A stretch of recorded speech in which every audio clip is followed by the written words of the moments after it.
හරි. එතකොට මේ තියෙන්නේ 21 වෙනිදා පැවරුම මෙතන දිනේ පොඩි වෙනසක් තියෙනවා 18 කියලා 21 වෙනිදා දීපිකාට දීපු පැවරුම තියෙන්නේ. එතකොට මා කැමති ක්‍රීඩාවේදී වාක්‍ය පහ කියන එක අපි දැන් කතා කළා. ඒකට ඒක මම කිව්වා ඔයාලට WhatsApp කරා දාන්න කියලා.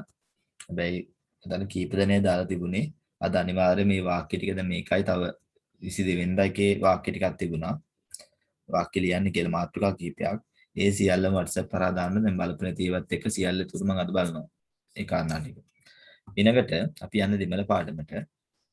දෙමළ වලින් මම ඔයාලට මතක් කරා පළවෙනි වාරයට දාලා වෙන විෂය නිර්දේශෙම තමයි දෙවෙනි වාරයට දාලා වෙන්නේ. හැබැයි පළවෙනි වාරයේදී හම්බ වෙන විෂය කරුණු ටික ඒකම වෙනත් ක්‍රියාකාරකමක් විදිහට තමයි දෙවෙනි වාරේ හම්බ වෙන්නේ. එහෙනම් අර තියෙන මතකේ මතක් කරගන්නවා වගේම තව චුට්ටක් ඉස්සරහට යන්න විතරයි තියෙන්නේ. ඒතර අපි එදා දෙමළ එක ක්‍රියාකාරකමක් කරා.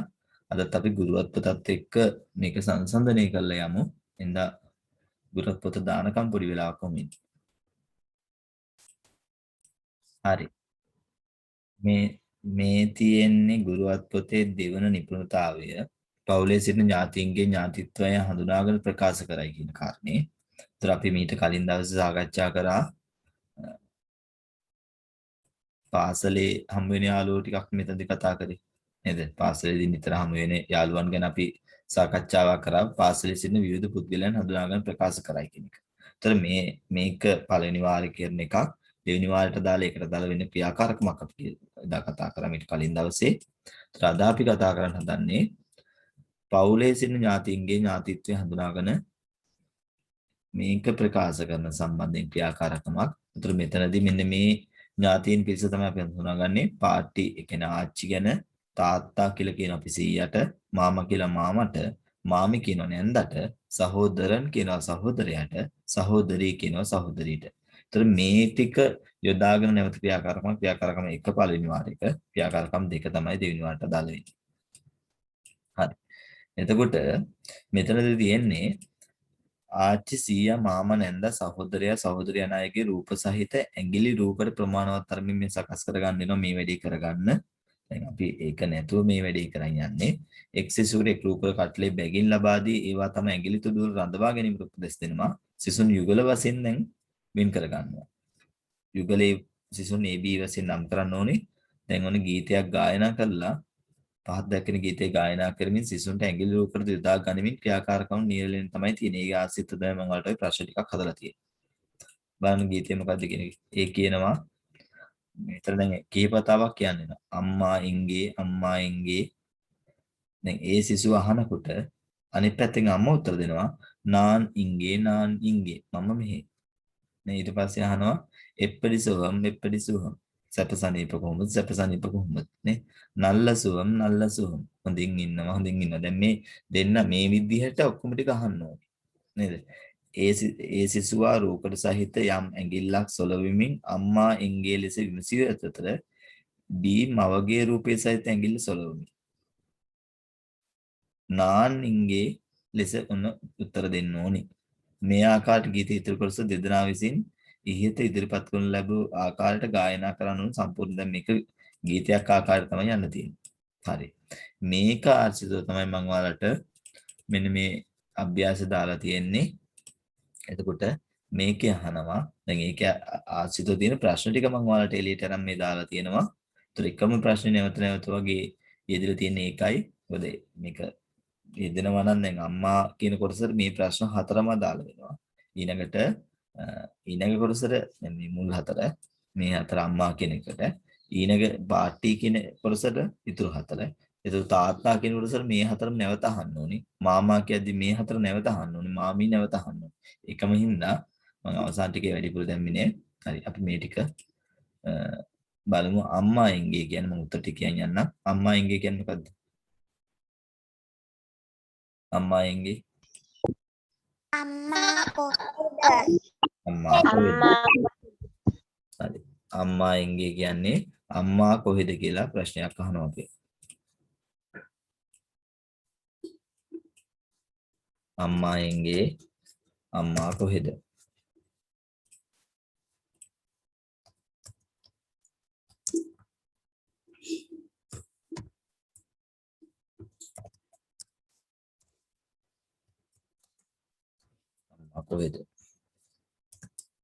ඒකට උත්තරයක් දෙනවා නාන් ඉංගේ මම මෙහි. නාන් ඉංගේ කියන්නේ මම මෙහි කියන එක උත්තරයක් දෙනවා.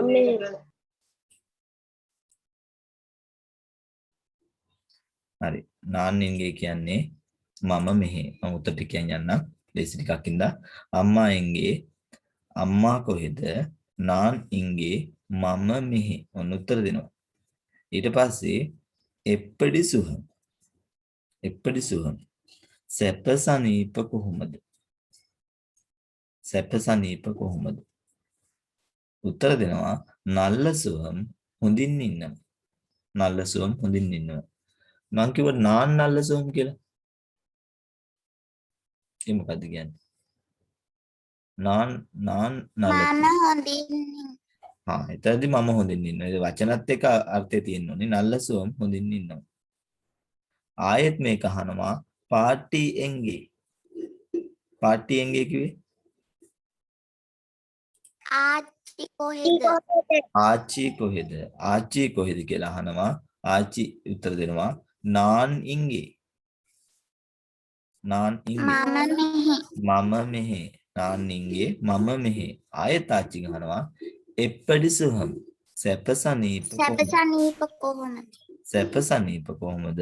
ආච්චි උත්තර දෙනවා නල්ල සුහම් හොඳින් ඉන්නවා. නල්ල සුහම් හොඳින් ඉන්නවා. ඔය විදිහට අනිත් අයගෙන් අහන්නත් ඕනි ප්‍රශ්න ටික. ඒක තමයි මේ තියෙන්නේ. ඊනකට අහනවා තාත්තා එංගේ. පටලව ගන්න එපා. මෙතන තාත්තා කියන්නේ කාටද? සීයාට. තාත්තා කියන්නේ සීයාට. අපි සාමාන්‍ය තාත්තට කියන අප්පා කියලා නේද? තාත්තා එංගේ සීයා කොහෙද? නේද? මේකේ තිත ප්‍රශ්න ටික අහන්න පුළුවන්. සීයා කියනවා නාන් ඉංගේ මම මෙහි. ඊට පස්සේ එප්පඩි සුහම් සැපසනීප කොහොමද? නල්ල සුහම් හොඳින් ඉන්නවා. මේ ආකාරයට ඉතුරු වාක්‍ය කිහිපයත් එකකින් අහනවා. මම ඒ ටික විතරක් කෙටි කරලා දැම්මා. අර ටිකම එකම වාක්‍යයකම අර්ථයෙන් ඉන්න. මාමා ඉංගේ මොකක්ද ඒකේ තියෙන්නේ?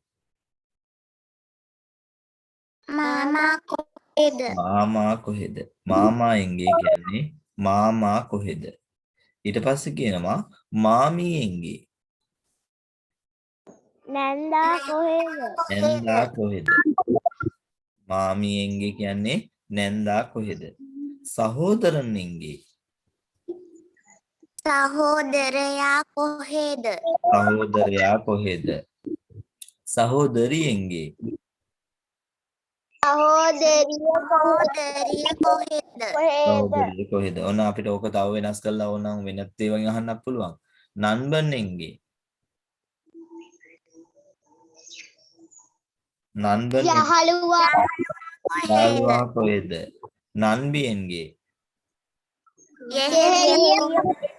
පුළුවන් වෙන්න නේද? මානවන් එංගේ ශිෂ්‍යයා කොහෙද? නාන් එංගේ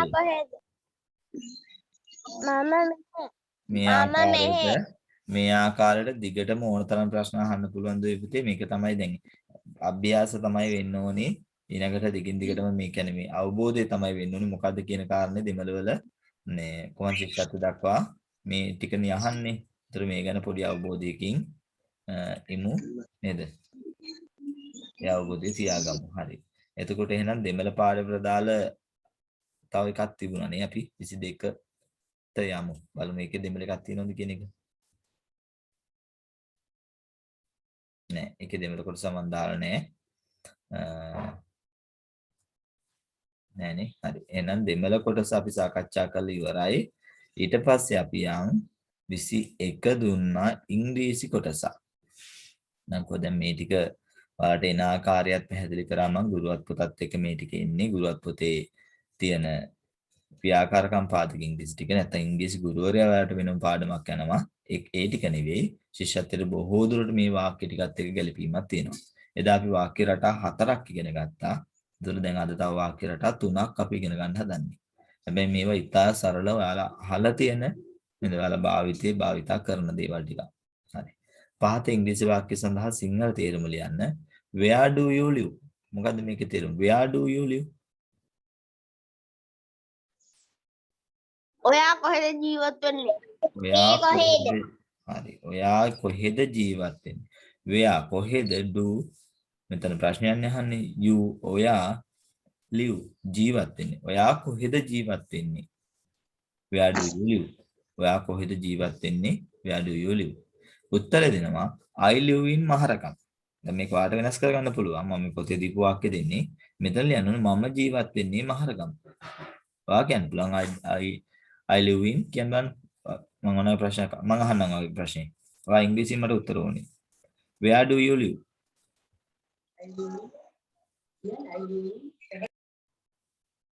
ඔයා ජීවත් දැන් මට ඕනේ ඉංග්‍රීසි උත්තරේ මට ඉංග්‍රීසි උත්තර පානගල. එකපාරම හදපානගල I live in හඳපාන. I live in හදපානගල තවත් පිටත් ඇයිනේ හදපානගල නොවන ඇත්ත ඇතිනේ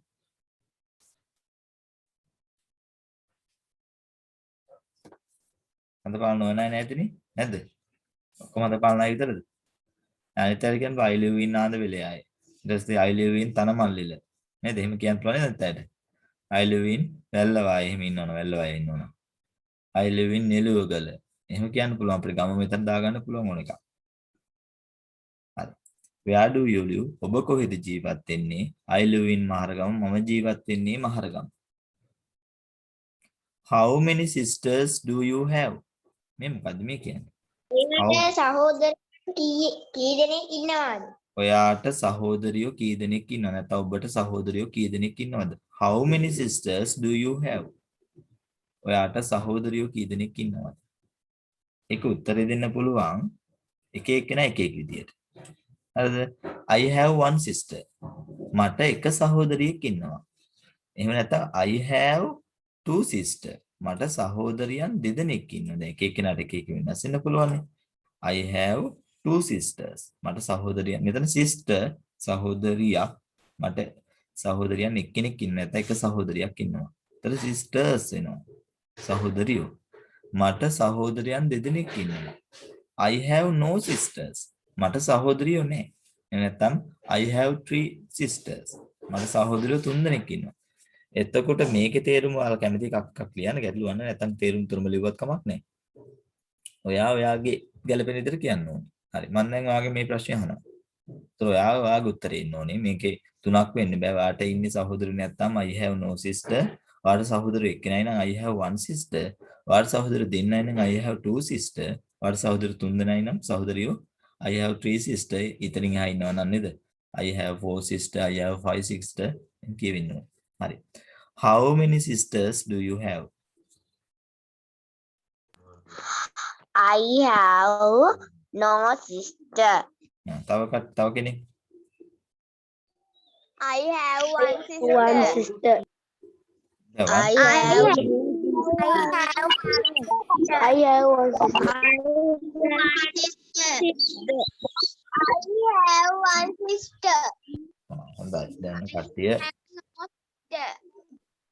උත්තර දෙනවා එක එක්කෙනා ඊළඟට how many brothers මෙතන මේ දෙක අතර ස්පේස් එකක් එන්න ඕනේ වචන දෙක අතර පරතරයක් දීලා නැහැ how many brothers do you have අරකම අනිත් පැත්තට ආපහු ප්‍රශ්න චුට්ටක් වෙනස් වෙනවා දැන් ඉස්සෙල්ලා sisters ගැන දැන් brothers ගැන අහනවා brothers කිව්වේ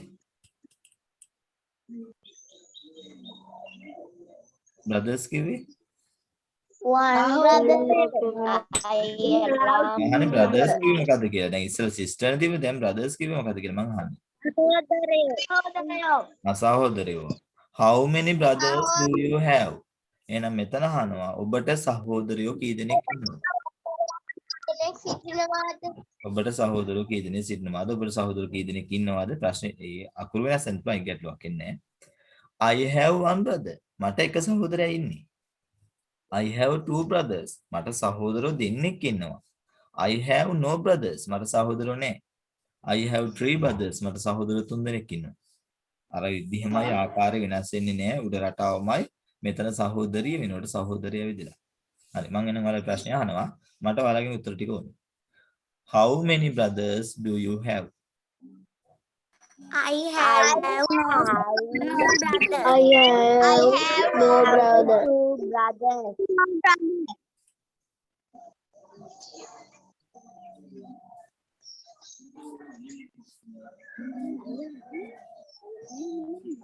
I have two brothers.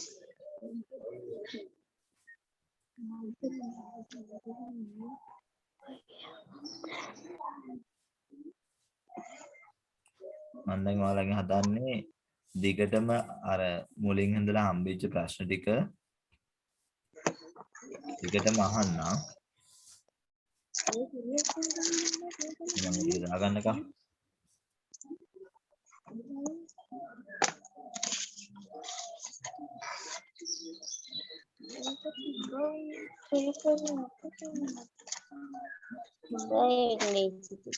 ටික දානවාද? ඕ නෑ මේ මුල් ප්‍රශ්න ටිකත් එක්ක මම මේ අහන්න දන්නේ මේ පොඩ්ඩක් නිශ්ශබ්ද වෙන්න ඕනේ.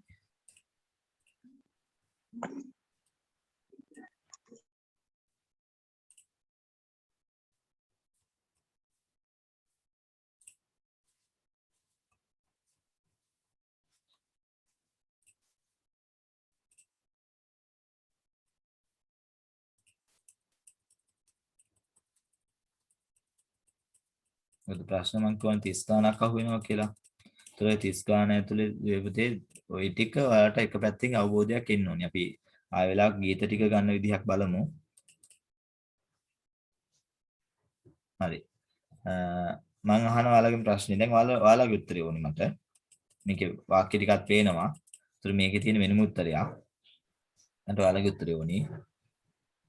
තේරුමනේ මේ ඕනේ මට ඔයාලගේ මම අහන ප්‍රශ්නෙට උත්තරය ඕනේ. ඒතර ඔයා ඒක තේරුම් ගන්න ඕනේ මොකද්ද මේ වාක්‍යයෙන් අහන්නේ තේරුම මොකද්ද? ඊට පස්සේ ඒ තේරුමට ඔයා දෙන උත්තරේ මොකද්ද? ඔයාලට ඉංග්‍රීසියෙන් මට උත්තරය ඕනේ. What is your name? What is your name? I am Matisse. I am Tanik. I am Mama Mokale. I am Dudu. I am Sidhu Nagara. I am Matisse. I am Sidhu Nagara. I am හරි. ඔන්න what is your name කියන්නේ ඔබේ නම කුමක්ද? ඔයාලා උත්තර දුන්නා. I am Ruwan, I am සිතුම්නේ. ඔහොම එක එක නම් වලින් උත්තර දුන්නා. තමන්ගේ නම කිව්වා. How old are you? ඔයාගේ වයස කීයද? හරි.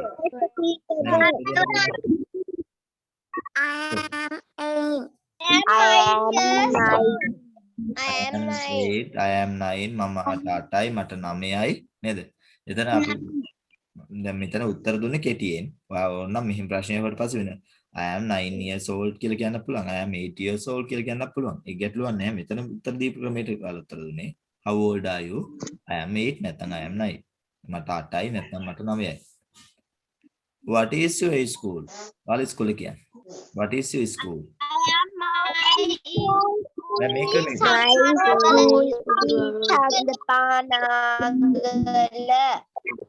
My school is Sandapanagala Vidyalaya.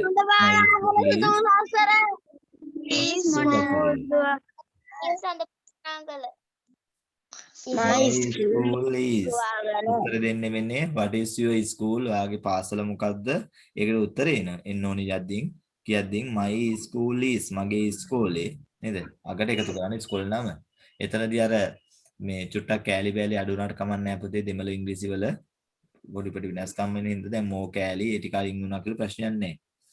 දැන් දෙමළෙන් කියද්දිම එහෙමයි අර නම විතරක් කිව්වම වඩා හොඳයි. ඒකට අපැහැදිලි නැහැ නැත්තම් වරදින්න පුළුවන් තැන් තියෙනවා. My school is Sandapanagala Vidyalaya. අනිත් අය තමන්ගේ ඉස්කෝලේ කියන්න පුළුවන්. In which grade are you? In which grade are you?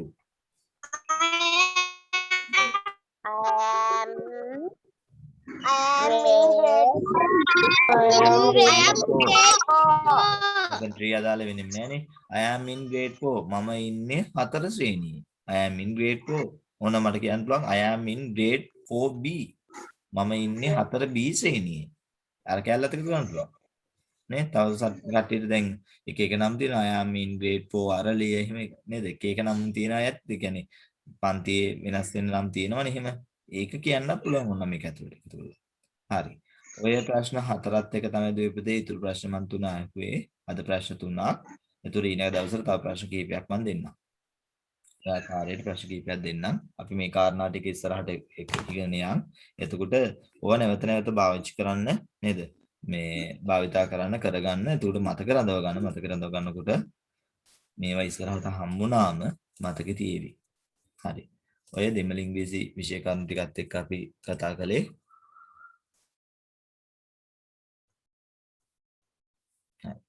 එහෙනම් අපි අවසාන දවසේ දීපු පැවරුමට යමු.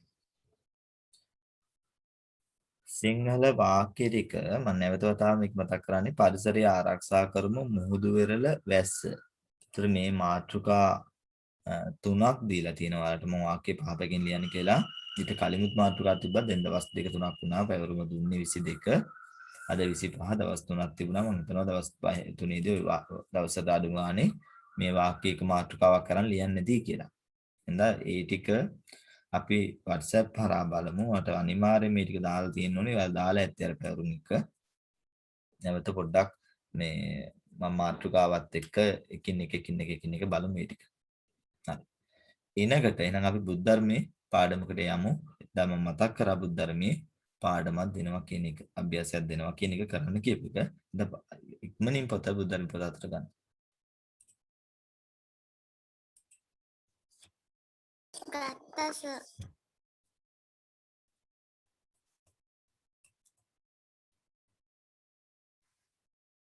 හරි. අපිට තියෙන්නේ අපූර්ව මිතුදම කියන පාඩම. එතකොට ඊයේ දිනේ මේ බුද්ධ ධර්මයේ අභ්‍යාසය ඇතුලේ මම ඔයාලට දුන්නා පොසොන් පොයේ වැදගත්කම ලියන්න කියන එක. පොසොන් පොයේ වැදගත්කම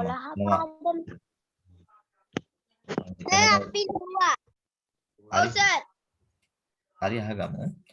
එතකොට පොසොන් පොයේ වැදගත්කම සම්බන්ධයෙන් ඔයාලා කරුණු සටහන් කරලා ඇති කියලා හිතනවා. මොකද ඊයේ ඒ සම්බන්ධයෙන් යම් වැඩසටහන් මේ රූපවාහිනිය තුළ ක්‍රියාත්මක වුණා සහ ඒ පොසොන් පොයේ වැදගත්කම ගැන ලොකු පැහැදිලි කිරීම සරලව නෙවෙයි ඊට වඩා එයාට කියපු පැහැදිලි කිරීම කෙරුණා. හරි. එතකොට අද අපිට තියෙනවා අපූර්ව මිතුදම කියන බුද්ධ ධර්මයේ පාඩම. එකමත් එක්ක කාලෙක ලස්සන මල් පිපුණු විලක් තිබුණා. ඒ විල සමීපයේ ගසක් මුල වනලැහැබක මුවෙක් සිටියා. ඒ විලේ ඉබ්බෙකුයි ගස උඩ කෑරලකුයි හිටියා. මේ මුවයි ඉබ්බයි කෑරලයි තුන්දෙනාම හරිම යාළුවෝ කියලා උන කියන විස්තරයක් අපිට කියනවා. එතකොට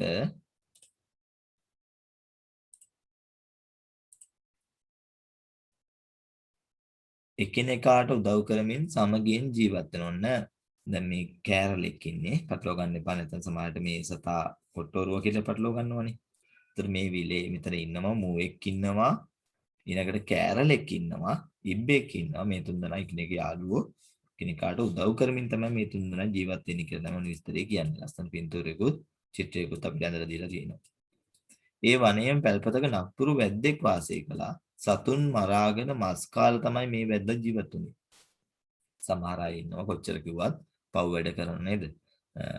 සතුන් මරාගෙන මස් කාලා ජීවත් වෙන වැද්දෙකුත් ඒ ආසන්නයේ වුණ පැල්පතක ඉන්නවා. දවසක් දා මේ වැද්දා වනයේ ඇවිදින විට මුවෙකුගේ පාසලකුණු දුටුවා. පාසලකුණු දුටු වැද්දා මුවා මරන්නට උපායක් යෙදුවා. සවිමත් වැල්පොටවල ඉදා උගුලක් කටවා වැද්දා පැල්පතට යනවා. ඔන්න වැද්දා උගුලක් කටවලා තියෙනවා මේ මුවා අල්ලගන්න. එදින රෑ මුවා උගුලට අහු වුණා. මහත් වේදනාවෙන් මුවා කෑ ගහනවා. දැන් ඔන්න මුවා උගුලට අහු වෙනවා බේරෙන්න බෑ. තම යහළුවා කෑගසන හඬ ඇසුණු ඉබ්බා සහ කෑරලා එතනට ආවා. බයෙන් එපා යාළුවේ මගේ දත් හයියයි මට පුළුවන් ඔය වරපටවල් කපලා ඔයාව බේරගන්න. ඉබ්බා කිව්වා. ඔව් ඔයාගේ දත් හයියයි බය වෙන්න එපා. අපි ඔයා බේරගන්නමයි දුන්න කෑරලා කියනවා. දැන් ඔන්න මුවාට කර කියා ගන්න දෙයක් නැහැ. මුවා උගුලට අහු වෙලා ඉබ්බා නේද? එයාගේ කටින් දත් වලින් වරපටවල් ටික ඔන්න හපනවා. වැද්දා පාන්දර මුගුල සෝදිසි කරන්න ඒවි මේ වරපට කපන්න ඉබ්බාට ටිකක් වෙලා ආවි. මම ගිහින් වැද්දාට එන්න නොදී මග අහුරන්නම් කෑරලා පැල්පත දෙසට පියඹා ගොස් වැද්දා එළියට එනතුරු බලා ඉන්නවා. ඔන්න දැන් කෑරලා පැල්පත පැත්තට යනවා. වැද්ද දැන් උදේ පාන්දර ආවොත් මුවා අල්ලගනි. නේද? ඉබ්බත් දැන් එතන. ඔන්න මෙතනට වෙලා බලන් ඉන්නවා. පැල්පත ඉස්සරහට වෙලා බලන් ඉන්නවා. වැද්දා උගුල සෝදිසි කිරීමට යාමට ආයුධත් රැගෙන එළියට ආවා. කෑරලා කෑ ගැසමින් වැද්දාගේ ඇඟේ අත්තට වැදිමින් ඉදිරියට ආවා. කෑරලාගේ හඬ ඇසුණු වැද්දා පිටත් වීම අසුබයයි සිතා කේන්තියෙන් ගේ ඇතුළට ගියා. ඔන්න දැන් කෑරලෙක් එකපාරම කෑ ගහගෙන ඇඟේ වැදීගෙන මගේ කෑරලෙක් කෙනෙකුට වැද්දා හිතනවා මේක මේ හොඳ දෙයක් නෙවෙයි. මේ කෑරලෙක් කෑ ගහන යන්නේ මොකක් හරි අසුබක් තියෙනවා. එහෙනම් මං දැන් යන්න හොඳ නෑ කියලා ඔන්න ගේ ඇතුළට කේන්ති හැබැයි ටිකක් කේන්ති කියලා. කේන්තියෙන් යනවා. අපි උනත් ගෙයින් පිට එනකොට නේද? සමහර එහෙම දේවල් විශ්වාස කරන දැන් තියෙනවා. හූනේ කෑ ගැහුවොත් ආයෙනම් දැන් නෑ යන්න බෑ. තව චුට්ටක් ඉඳලා යන්න ඕනේ. එහෙම කරන අවස්ථා තියෙනවානේ. ඒ වගේ දැන් කෑරලා කෑ ගහලා ගියපු එක අසුබයි කියලා ඉතින් දැන් ඔන්න අපෝ ගිය ඇතුළට යනවා. ටික වේලාවකින් වැද්දා පිටිපැස දොරින් යෑමට උත්සාහ කරනවා. වැද්දා එන පිටිපැස නෙවෙයි ඉස්සරහ දොරින් කියන්නේ කෑරලාවේ පිටිපැස දොරින්. කෑරලා පිටිපැස දොර පැත්තෙමුත් කෑ ගසාන ඉදිරියට ආවා. වැද්දා කේන්තියෙන් නැවතත් ගෙට ගියා. වැද්දා ආපහු කේන්ති වැද්දා නැවත ගෙට යනවා. පසුව යෑමට සිතා වැද්දා නිදා ගන්නවා. දැන් මේක හරියන්නේ නැහැ. ඉස්සරහ දොරින් යන්න ගියත් කෑරලා කෑ ගැහුවා. පිටිපැස දොරින් යන්න ගියත් කෑරලා කෑ ගැහුවා. වැද්දා දැන්ම නොයන බව සිතූ කෑරලා යහළුවන් සිද්දන්ට පියඹා ගියා. අනේ මගේ දත් කැඩලා කටින් ලේ එනවා. මගේ කටත් රිදෙනවා. ඒත් මම වීරියත් අරින්නේ කොහොම හරි ඔයා බේර ගන්නවා ඉබ්බා දැන් අමාරුවෙන් කියනවා. ඉබ්බා මේ වැරපට කපන්න ලේසි නෑ. නේද? හපන එක ලේසි නෑ. ඉබ්බා දෙකේ දත්තුත් කැඩිලා ලේ එනවා. හැබැයි යාළුවා බේර ගන්නවා කොහොම හරි කියන එක තමයි දැන් ඉබ්බා කියන්නේ. ඉබ්බා අමාරුවෙන් දැන් කියන මේ දෙන්නම් මගේ හොඳම යාළුවනේ. ඒ නිසා මාව කොහොම හරි බේරගනී කියලා මම දන්නවා. දැන් මුවා වේවුලුමින් බය ඉන්නවා. හැබැයි යාළුවෝ දෙන්න හොඳම යාළුවෝ හින්දා මාව බේරගනී කියලා දන්නවා කියන කතාව කියනවා. වරපටවල් දෙකක් කපලා ඉවරයි. තව එක වරපටයි තියෙන්නේ. ඈත වැද්දා එන බව කෑරලා දුටුවා. කෑරලා කෑ ගැසුවා. මුවා ඉතිරි වරපට කඩාගෙන දිව්වා. ඔන්න කෑරලා ඈත එනවා. වරපටවල් තුනක් තිබුණා. දෙකක් කඩලා ඉවරයි. කපලා ඉවරයි. මුවා ඉතිරි කඩන් දිව්වා. නේද? ඔය දෙන්නා බේරලා යන්න මට එන්න අමාරුයි කෙඳිරි ගාමින් ඉබ්බා කිව්වා. දැන් ඉබ්බට වැඩේ තියෙන්නේ ඉබ්බට වේගින් ගමන් කරන්න බෑනේ. කෑරලාට පියාඹන්න පුළුවන්, මුවාට දුවන්න පුළුවන්. ඉබ්බට එහෙම යන්න බෑ. ඉබ්බා හිමින් ගමන් කරන සතෙක්. එතකොට දැන් ඉබ්බා කියනවා එහෙනම් ඔය දෙන්න බේරිලා යන්න මට එන්න අමාරුයි. මට ඔය දෙන්නත් එක්ක එන්න අමාරුයි. දැන් කෙඳිරි ගාමින් ඉබ්බා කියනවා.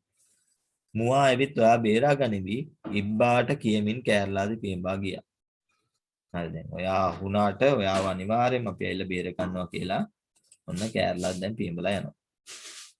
මෝනස් නැතුරාට මේ තියෙන ඉබිමස් ගෙමින් වැද්දා ඉබ්බා රෙදි කඩක තබා ගැට ගහනවා. මෝමස් නැතුරාට මොකද මේ ඉබිමස් තියෙන්නේ කියලා දැන් ඉබ්බෙක් ඉන්නවනේ කියලා ඉබ්බා අල්ල ගන්නවා. නේද? තමා නිසා විපතවත් මිතුරා බේරා ගැනීම සිටු මුවා වැද්දාට පෙනෙන පරිදි ළඟටම ආවා. ඒ බව දුටු වැද්දාට මුව මසුත් ඉබි මසුත් දෙකම කන්නට සිතුණා. ඉබ්බා රෙදි කඩින් ගැටකසා ගසක අත්ත කෙල්ලා මුවා පසුපසු දුවනවා.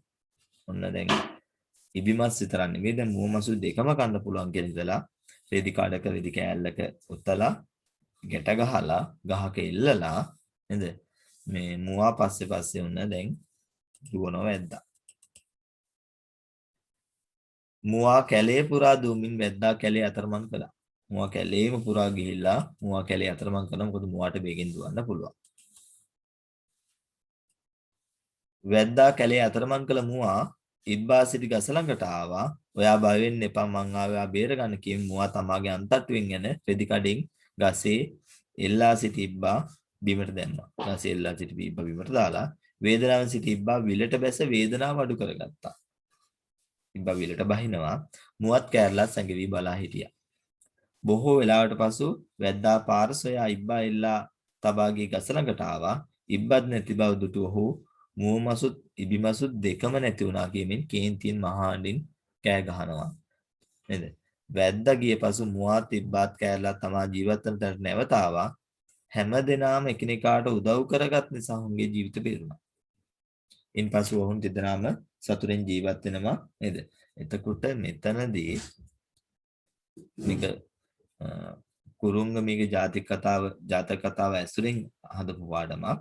ඒතර මේ තුන්දෙනාට උදව් කරගත්ත හින්දා ජීවිතේ බේරුණා. නැත්තම් අද අහුවෙන්නේ මුවා වෙන්න පුළුවන් නේද? හෙට ඉබ්බා වෙන්න පුළුවන්. ඊළඟ දවසේ සමහරට කෑරලා වෙන්න පුළුවන්. වැද්දාගේ ගහණයට අහුවෙන්න තිබුණා. හැබැයි මේ තුන්දෙනා එකමුතුව හිටපු හින්දා මේ තුන්දෙනාට ආපු මුවාට ආපු කරදරේ අනිත් දෙනා උදව් කරා. දැන් මුවා උදව් කරපු හින්දා දැන් ඉබ්බට ආපු කරදෙදී මුවා උදව් කරා කැරලත් ලොකු කාර්යයක් කරානේ ඒක ඇතුලේ.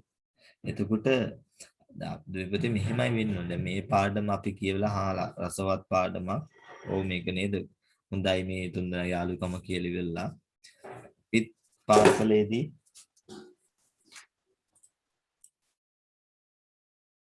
හරි එතකොට අපිත් පාසලේදී යාළුවොත් එක්ක නේද දැන් මේ දවස්වල ටිකක් අර කොරෝනා උදරත් එක්ක අනිත් අයත් එක්ක ගැටෙනවා කියන එක පොඩි ගැටලුවක් තියෙනවා. හැබැයි අපිට දුරස්ව හරි උදව් කරන්න පුළුවන් අවස්ථාවල යාළුවන්ට උදව් කරන්න ඕනේ. එහෙම උදව් කරාම තමයි අනිත් අයත් උදව් කරන්නේ. අපි හැමෝම සහයෝගී අපි හැමෝම එකතු වුණොත් කරන්න බැරි වැඩක් නෑ බුදු. දැන් පොඩියක් ගහන්න තනියෙන් අතින් අපිට ගහන්න බෑනේ. ඒකට අත් දෙකක් එකතු වෙන්න ඕනේ. අත් දෙකක් එකතු වෙන්න ඕනේ වගේම තමයි අපි මොන හරි කාර්යයක් කරනකොට එකමුතුව කරොත් ඒක අපිට වඩා සාර්ථක කරගන්න පුළුවන් අවස්ථා තියෙනවා නේද? දැන් මේ තියෙන වසංගත රෝග තත්ත්වත් එක්ක පොඩ්ඩක් අපිට එකමුතු වෙනවා කියන එක පොඩ්ඩක් ආපස්සට හිතන්න වෙලා තියෙනවා දැන් වෙලා තියෙන දේත් එක්ක. හැබැයි එකමුතුකම කියන එක දැන් ඒ වගේ තත්ත්වයකදී එකමුතු වෙනවා කියන එක එතනත් අපිට එකමුතු වෙන්න පුළුවන් දුරස්ව නේද? ගතින් ලං වෙන්න ගියොත් නේ ගැටලුව තියෙන්නේ. හැබැයි හිතින් එකමුතුව වැඩ කරන්න පුළුවන් රටක් ජාතියක් විතර හැමෝම එකතු වෙනවා. ඒතර එකමුතුකම ගැන කියවිච්ච කතාවක්. ඉතින් මේ ආදර්ශය අරගෙන ඔයාලත් අනිත් අයට උදව් කරනවා. උදව් කරන්න පුළුවන් අවස්ථාවල අනිත් අයට උදව් කරොත් ඒ අයත් අපිට උදව් කරාවි. එතකොට අපි හැමෝටම සාර්ථක වෙන්න පුළුවන්. මේ කාරණේ තමයි පාඩමත් එක්ක කියවෙන්නේ. අපි යම් පාඩමේ අභ්‍යාස වලට හොඳ මිතුරෙකු සතු ලක්ෂණ 3. කියන්න බලන්න ලියපුවා.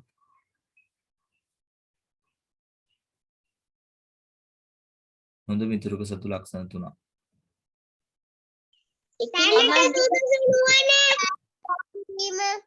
එකාට උදව් කිරීම. තැන්න සුදුසු නුවණ කමක් නැහැ. එතනදී මෙහෙම හොඳ මිතුරෙකු සතු ලක්ෂණ කියන එකට තමයි කමක් නැහැ තැන්න සුදුසු නුවණ. මේක පාඩමේ ඉන්න. ඉන්නකෝ අපි කියලා ඉවර වෙන්නකෝ. කියලා ඉවරනාම ඔයා කොච්චර කිව්වත් මම ඔයා කතා කරපු එකක් ගැන විතරයි කතා කරන්නේ. ඉතින් වඩා හොඳ එකක් කිව්වා. ඒ ගැන කතා කළා. තව එකක් කිව්වා. ඒ ගැන කතා කරනවා. නැත්නම් තේරුම්න්නේ නැහැ. හරිද? එතකොට දැන් සුසු නුවණ කියන වචනයක් ආව එක්කෙනෙක්ගෙන් ඔව් අවස්ථාව අනුව වෙනස් වෙන්න ඕනේ තැන් එක වෙනස් වෙලා නේද? දැන් මේකෙත් ඒ තැන් සුසු නුවණ පාවිච්චි කරා නේද? එකතු වුණා කට්ටිය ඉබ්බා මේ කපන්න පුළුවන් කෙනා ඉබ්බා කැපුවා ඊළඟට කෑරලාට පුළුවන් කෑරලා කරා නේද? තැන් සුසු නුවණ. තව එකක් කියන්න බෑ.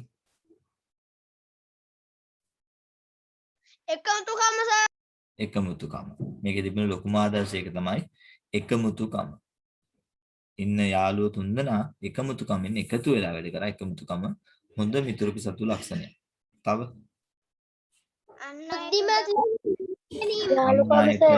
අන් අයට උදව් කිරීම. අනිත් අයට උදව් කිරීම. අන්න හරි. හොඳ මිතුරෙකු සතු ලක්ෂණයක් තමයි දැන් එකමුතුකම. කට්ටිය අතර එකමුතුව තියෙනවා. අනිත් අයට උදව් කරනවා. මොකද පුතේ? යහලුකම. ඉතින් එකමුතුකම කියන්නේ ඒක තමයිනේ. සමගියෙන් සිටීම. හරි ඉතින්. එකමුතුකම සමගිය ඔය එකම සමාන වචන ටිකක් නේ. තව බුද්ධිමත් ලෙස තීරණ ගැනීම. බුද්ධිමත් තීරණ ගැනීම නේද? මේ වෙලාවේ දැන් ඉබ්බා වුණා කියලා මුවත් නැවතුණා නම් නේද? එහෙනම් ඔයා අහුණාට කමන්නේ මම ඔයා බේර ගන්න එනවා කියලා අවසානට වැද්දා අතරමං කළා ඉබ්බ බේරගත්ත නැත. අර වෙලාවෙ ඉබ්බ බේර ගන්න ගියා නම් ඔක්කොම වෙන්න තිබුණා. ඔව්. තව කරදරයකදී උදව් කර ගැනීම. හරි. කරදරයකදී උදව් කර ගැනීම. යහපත් සහයෝගයෙන් සිටීම. සහයෝගයෙන් සිටීම. හොඳයි. එහෙනම් හොඳ මිතුරෙකු සතු ලක්ෂණ ටිකක් තමයි ඔයාලා කිව්වේ. ඊළඟට චිත්‍රය. හරි. ලස්සන චිත්‍රයකුත් ඇඳලා ඇති. දැන් අපි කතා කරමු පොසොන් පෝයේ වැදගත්කම. මොනවාද ඔයාලට මේ දැන් ඊයේ දවසේ ඇහුවා නම් නේද? ප්‍රවෘත්ති බැලුවා නම් මොන වගේ වැදගත් කමෙන්ට් එකක්ද පොසොන් පොය සම්බන්ධයෙන් කිව්වේ? ශ්‍රී බුද්ධ මහරහතන් වහන්සේ ලංකාවට බුදුදහම රැගෙන මිහිඳු මහරහතන් සර් මිහිඳු හිමියන් ලංකාවට වැඩම කිරීම. හරි. මිහිඳු මහරහතන් වහන්සේ ලංකාවට බුද්ධාගම රැගෙන ආවේ ඊයේ වගේ පොසොන් පොය දවසකනේ. එතකොට මිහිඳු මහරහතන් වහන්සේ කියන්නේ කවුද? ධර්මාශෝක රජුගේ පුතා. ධර්මාශෝක රජතුමාගේ පුතා. ධර්මාශෝක රජතුමා කියන්නේ ඉන්දියාවේ හිටපු ශ්‍රේෂ්ඨ රජ කෙනෙක් නේද? ධර්මාශෝක රජතුමාගේ කලින් නම අශෝක රජතුමා. ඔය යන්නේ කතාවක් නේද? ධර්මාශෝක කියලා අශෝක කියලා කතාවක් යනවා නේද? ඔව්ගේ දවසට ගියා දැන් ආපහු යනවද කොහෙද ඒක? එතකොට ධර්මාශෝක රජතුමා කියන්නේ දුවේ පුතේ ඉන්දියාවේ බුදුරජාණන් වහන්සේගේ උප්පත්තිය වෙන්නේ. සිද්ධාර්ථ කුමාරයා සිද්ධාර්ථ කුමාරයා ඉන්දියාවේ ඉපදෙන්නේ අවසානට නේද? ගිහිගේ කරගෙල ගිහිල්ලා අවසාන බුදු වෙන්නේ ඉන්දියාවේදී. එතකොට බුදුරජාණන් වහන්සේ තෙවරක් ලංකාවට වැඩම කරනවා. මතක තුන්වෙනි මොකද්ද කියලා? කොහෙටද? බුදුරජාණන් වහන්සේ ලංකාවට තුන්වරක් වැඩම කරනවානේ. කැලණි එකවරක් වැඩම කරනවා කැලණි මහියංගනේට කැලණියට නේද? නාගදීපේට තුන් ඔව් ඒක තමයි. කැලණියට වැඩම කරනවානේ. අර මණියක් හිතන රජුගේ මොකද මේ මැණික් පුටුව සම්බන්ධින් ප්‍රශ්න විසඳන්නේ. හැබැයි ඔය තුන්වරක් වැඩම කරාට ලංකාවේ බුදුදහම ප්‍රචලිත වෙන්නේ නැහැ දුපතේ. ලංකාවේ බුදුදහම තියෙන්නේ නැහැ. ඒක ලංකාවේ ආගමෝ හොඳට ආගම මම කියන කතාව විස්තරي පොඩි. එතකොට ලංකාවට එනවා දැන් අපි ලංකාවේ පළවෙනි රජතුමා ලෙස සැලකනවනේ පුතේ විජය රජතුමා. ඒ විජය රජතුමා ලංකාවට එනකොට ලංකාවේ හිටිය කියන්නේ යක්ෂ ගෝත්‍රිකයන් නාග ගෝත්‍රිකයන්නේ. දැන් ওই කතාවත් කියවෙනවනේ කැලණියේදී. නාග ගෝත්‍රිකයන් අතරනේ කැලණියේදී ওই ප්‍රශ්න යුද්ධයක් වෙන්න ගියා කියන්නේ. එතකොට යක්ෂ ගෝත්‍රිකයන් නාග ගෝත්‍රිකයන් ලංකාවේ ඉන්නේ. ඒතර බුදුදහම කියන ආගමක් ලංකාවේ තිබුණේ. එයාලා ගස්කල් වලට යකුන්ට තමයි වැඳුම් පිදුම් කරේ. එතකොට ඔහොම ඉන්න කාලෙක තමයි විජයතුමා කියන්නේ බෞද්ධ රජතුමෙක් නෙමෙයි. ඊට පස්සේ ලංකාවේ පළවෙනි ඊට පස්සේ අනුරාධපුර රාජධානිය ආරම්භ කරනවා මේ පණ්ඩුකාභය රජතුමා. පණ්ඩුකාභය රජතුමා කියන්නේ සිංහල නායක මේ රජ කෙනෙක් වුණාට එයාත් බෞද්ධ නායකයෙක් නෙවෙයි. බෞද්ධ රජ කෙනෙක් නෙවෙයි.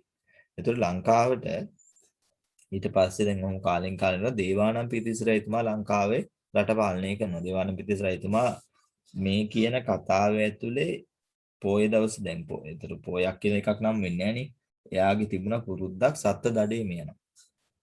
රජුරුමි තිබුණ දඩේමේ මහා පිරිසක් කියන රජතුමා තමයි යන්නේ.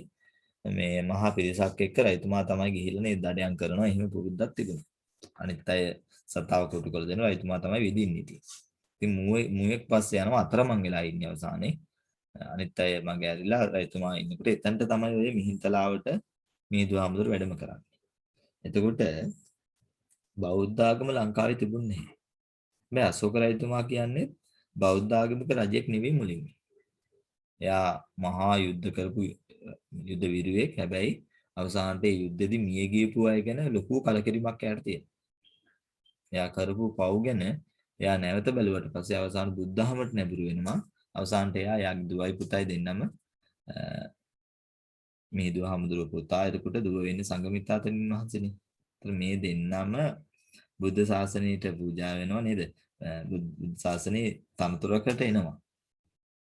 එයා අවසානට රටවල් කිහිපයකට ධර්මයේ ප්‍රචාරය කරනවා. ඒ අතර තමයි තමන්ගේ මිත්‍රයෙක් තමයි ලංකාවේ හිටියේ තිස්ස රජතුමා. තිස්ස රජතුමාට තමයි තිස්ස රජතුමාට ගෞරව නාමයක් එවනවා. දැන් මෙහි තියෙන මුතුමැණික් වගේ දේවල් මෙහි රජතුමා එහෙට තෑගි භෝගය යවනවා. එයාගේ ගෞරව නාමයක් තමයි දෙවියන්ට ප්‍රිය වූ කියන්නේ මේ අශෝක රජතුමාගේ ගෞරව නාමයක්. එයා තමයි තිස්ස රජතුමාට ඒක මේ එවන්නේ. දෙවියන්ට ප්‍රිය වූ. දැන් දේවානම්පිය වෙන්නේ. නැත්නම් නම තිස්ස රජතුමා. තිස්ස කියන කතා කරන්නේ. මේ මිහිඳු හාමුදුරුවෝ කතා කරන තිස්ස කියලා. ඒක දේවානම්පිය රජතුමාට එවනවා එක සැරයක් එවනවා. මොකද චිත්‍රපටියකට යනවනේ ඔක සම්පූර්ණ විස්තරයක්. අවසානට බුදුදහම ලංකාවට රැගෙන එනවා මිහිඳු මහරහතන් වහන්සේ ඇතුළු පිරිස. මිහින්තලාවට තමයි රැගෙන ඉන්නේ. ඒතර ඒක සිහිපත් කරන පොයේ තමයි පොසොන් පොය කියන්නේ. එහෙනම් පොසොන් පොයේ අපේ වැදගත්කම තමයි ලංකාවට බුදුදහම මහින්දාගමනයේ සිදු වෙන්නේ මෙන්න මේ පොසොන් පොයේ දවසේ. ඒතර මේ පොසොන් පොයේ දවසේ රැගෙන ආපු බුදුදහම තමයි අදටත් අපි පිළිපදින්නේ. ඒතර අපි මෙතන ඉන්න බහුතරයම හිතන්නේ ගැන සියලු දෙනා වගේම බෞද්ධනේ. ඒතර බෞද්ධ ආගමික වෙන අපි බුද්ධ ආගම කියන්නේ. ඒකනේ බෞද්ධ ආගමිකයිනේ. ඒතර මේ බෞද්ධ ආගමික වෙන අපි බුදුදහම අදටත් පිළිපදින්නේ බුදුදහම අදටත් අපි ඉගෙන ගන්නේ බුදුදහම ගැන අවබෝධයක් ගන්නේ මෙන්න මේ පොසොන් පොයේ දවසේ මීට කලින් වෙච්ච වැදගත් සිදුවීමත් එක්ක. එදා අපිට මිහිඳු හාමුදුරුවෝ බුදුසසුන රැගෙන ලංකාවට නාවනම් සමහරට අපි අදටත් වෙන නිර්ගස් කල් වලට වන්දනාමාන කරන වෙන ගෝත්‍රික ආකාරي ඉන්න පුළුවන් ඉතින්. එහෙම වෙන්න පුළුවන්. නැත්නම් වෙන ආගමක් හරි අදහන්න පුළුවන්. හැබැයි අපි අදටත් බුදුදහම අදහන්නේ බුදුදහමට ගෞරව කරන්නේ බුදුදහම ඉගෙන ගන්නේ මිහිඳු හාමුදුරු ලංකාවට බුදුදහම රැගෙන ආපෙන්න පොසොන් පොයේ ඉතා වැදගත්කම තමයි ලංකාවට මිහිඳු හාමුදුරු බුදුදහම රැගෙන එන්නේ. ඒතර ඒ සම්බන්ධයෙන් කතා පුවතට සම්බන්ධ බොහෝ දේවල් නේද විකාශය වෙනවා රූපවාහිනී වල තියෙනවා. රූපවාහිනී ගොඩක් දේවල් තියෙනවා. බොහෝ දේවල් විකාශය වෙනවා. මම හිතනවා ඊයේ එහෙම දේවල් නරඹන්න නැති එහෙම දේවල් අහන්න නැති කියලා. නේද? මගේ එකක් කියන්නද? කියන්න බලන්න පුතේ. ශ්‍රී බුද්ධ වර්ෂ 236 දී අනුබුදු මිහිඳු මහා හිමියන් ශ්‍රී ලංකාවට වැඩම කිරීම. හරි. ඒක තමයි උත්තරින් ගැටලුවන්නේ. හරි. එහෙනම් බුද්ධ ආගම චිත්‍රයෙන්ද? චිත්‍රවල බින්දුර ටිකක් මේ WhatsApp එකට දාමුනේ. අඳපුවා. එන්න කරමු. ලස්සන චිත්‍ර ටික අඳපුවා. හරි. එහෙනම් අපි යමු පරිසරයේ පාඩම.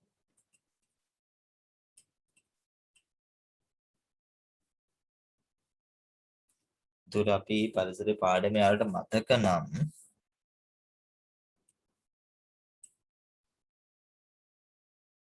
කලින් දවසේ පැහැදිලි කරගත්තා පරිසරයේ ආශ්‍රිතව දැන් මෙතන අනාරක්ෂිත අවස්ථා සහ ස්ථාන කියන මාතෘකාව මම පැහැදිලි කළේ නේ.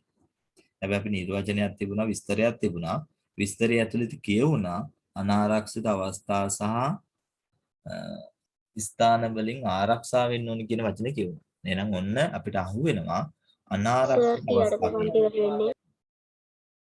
පුතේ පන්ති 8. එතකොට අනාරක්ෂිත අවස්ථා ගැන තමයි මේ කියවෙන්නේ. අනාරක්ෂිත අවස්ථාවක්. මට ඕන උදාහරණ නෙවෙයි. මොකද පුතේ අනාරක්ෂිත අවස්ථාවක් කියන්නේ? ස්ථානයේ අවස්ථාව අතර වෙනස නිකන් මට කියන්න උදාහරණ එපා. මේ උදාහරණ මේ දින ගොඩක් තියෙනවා තියෙන්නේ. අවස්ථාවයි ස්ථානයේ අතර වෙනස වල දකින්න ඉතින් පොඩ්ඩක් නිකන් කියන්න. මේ කිනක මාතෘකාව අනාරක්ෂිත ස්ථානනේ. ඔව් ස්ථාන මේදී මේක මාතෘකාව ස්ථාන. මොකද වල දකින්න අනාරක්ෂිත ස්ථානයි අවස්ථාවයි අතර වෙනස.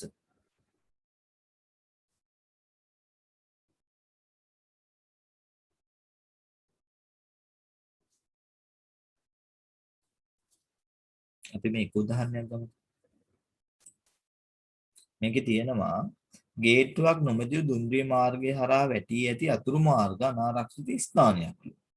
මේ සම්බන්ධයෙන් තව එකක් මෙතන කියනවා. දුම්රිය දකිමින් දුම්රිය මාර්ගය හරහා ගමන් කිරීම දුම්රිය මාර්ගයේ ගමන් කිරීම.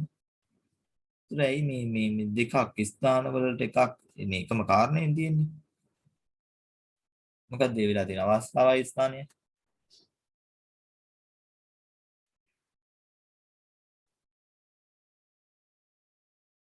පුතේ ස්ථානයක් කියන්නේ දැන් උත්තරෙන්නේ නැති හින්දා මම පැහැදිලි කරන්නම්. ස්ථානයක් කිව්වම මේක එතන තියෙන දෙයක්. අනතුරු සහිත ස්ථානයක්. ඒ ස්ථානේ එතන තමයි අනතුරු තියෙන්නේ.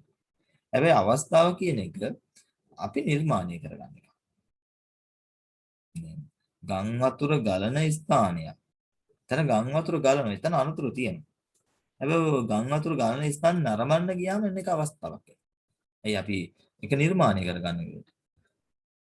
ගේට්ටුවක් නොමැති දුම්රිය හරස් මාර්ගයක් තියෙනවා නම් එතන අනතුරු සහිත අනාරක්ෂිත ස්ථානයක්. හැබැයි ගේට්ටුවක් නොමැති දුම්රිය හරස් මාර්ගය අපි ගමන් කරනවා කියන්නේ ආන්න එක අපි අනාරක්ෂිත අවස්ථාව නිර්මාණය කරගන්න. නාය යන ස්ථානයක් තියෙනවා කියන්නේ ඒක අනාරක්ෂිත ස්ථානයක්. එතන නාය යන එතන අනාරක්ෂිතයි. ඒක ස්ථානයක්. හැබැයි අපි නාය යන ස්ථාන නරඹන්න යනවනේ. නාය යන අවස්ථාවේ අපි එතනට වෙලා ඉන්නවා. එතකොට අපි එතන අවස්ථාවක් නිර්මාණය කරන. ඒ කියන්නේ අවස්ථාව අපි හදාගන්න එක. නේද? එතකොට පඩිපෙළක ලිස්සන සුළු ප්‍රදේශයක් තියෙනවා. පඩිපෙළේ වතුර වැටලා ටිකක් ලිස්සන ගතියක් තියෙනවා. අපි ඔකේ දුවනවා.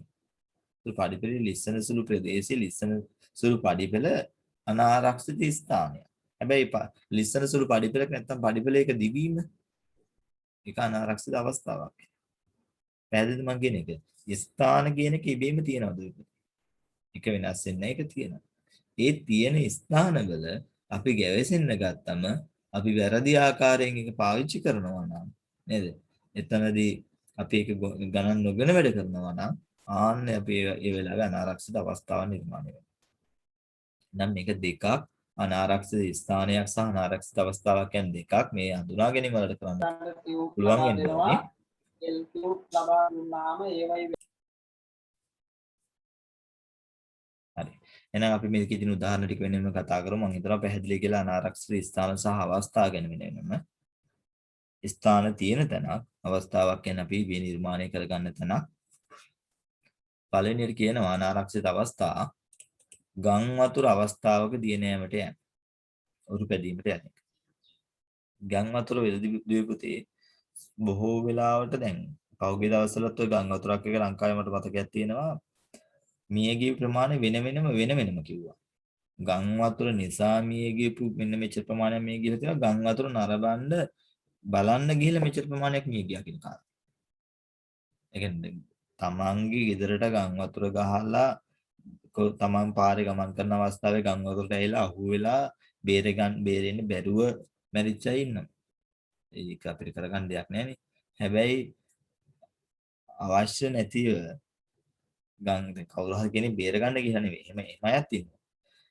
ඉස්ලා වෙන්නේ නැතුව ගම් වතුර නරඹන්න ගිහිල්ලා දැන් හරි දැන් එහෙම එකක් කවුරු හරි යට වුණාට පස්සේ කොහොම ආධාර දෙනවා. ඒක ඇත්ත. ඒක හොඳ ලක්ෂණයක්.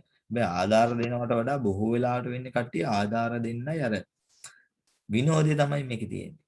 කට්ටිය එකතු වෙලා යනවා අපි ගම් වතුර දෙන්නේ දුවිල ෆොටෝ ගහලා එහෙම නිකන් අර ඔරු හොයාගෙන යනවා ඉතින්.